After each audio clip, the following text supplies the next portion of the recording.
Hello, fellas and ladies. It's time to review Bardo, or False Chronicles of a Handful of Truth. This is the full title, I think. This is the latest film from Alejandro Gonzalez Inarritu, who a director I really, really love. And this one's about a journalist, and I guess some shit happens. This movie is not very clear on what those things are, but they happen. So this movie has an interesting history. It premiered at, I think, Venice to some pretty shit reviews, and then went to Telluride to better reviews. Later on, it got a re-edit. This is the shorter version, and this one's much more well received.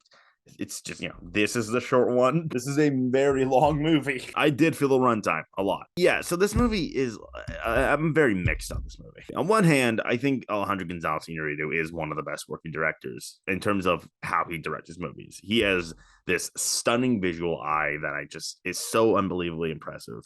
And it's shown in the cinematography in this film. It is jaw-dropping. The opening scene of this movie, I was just sucked in instantly. Because they do this weird visual thing, and I just go, yep, I'm in. And then the second scene happened. I was like, yep, I'm more in. And then I kept going. But I'll get to the negatives in a bit. I'll keep going to the positives, and one of those positives is that Daniel Jimenez Cacho is fantastic in this movie. There's like a bit of a burnt out like thing in him, and he like just betrays that with this like incredible nuance in a way.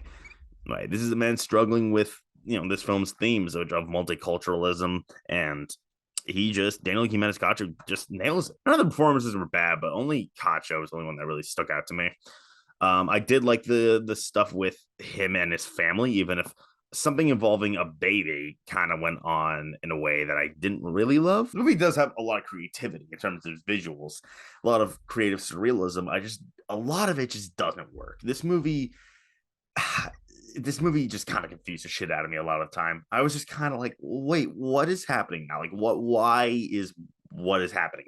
And there's no clear explanation ever behind it. The movie's also like just bonkers pretentious. I know Alejandro Gonzalez Inarritu does make pretentious films, something like Birdman, where like the pretentiousness kind of was the point.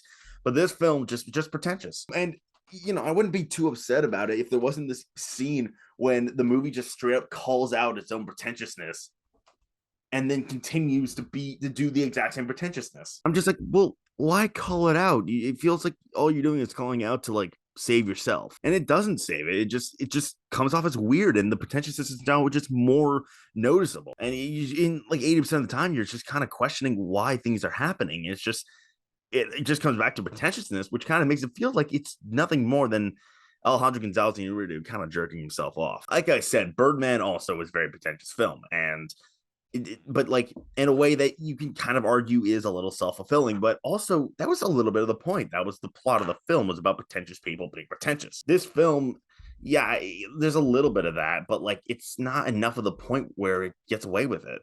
It does come off as a little self-righteous. Like, yeah, the main character in this movie doesn't have enough of a like likability to him where I can like see past it. You know what I mean? A lot of the visual, like a lot of like the metaphors and the all the visual metaphors and all that crap, I am not gonna lie, it flew right past me.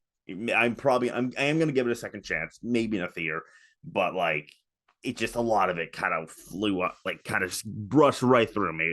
Maybe I'm an idiot, or maybe AGI, went a little too far. But like I said, themes are really good. The directing's really good. So in no way can I call this movie bad. In fact, the more I sat with it, the more I kind of liked it. But it's just too much in this movie that just is not clear. And for a movie that's trying to accomplish a lot, you got to be clear. You know what I mean? Like, you can't be that, just kind of A24-ish. And for that reason, I'm going to go ahead and give Bardo like a 6.5 out of 10.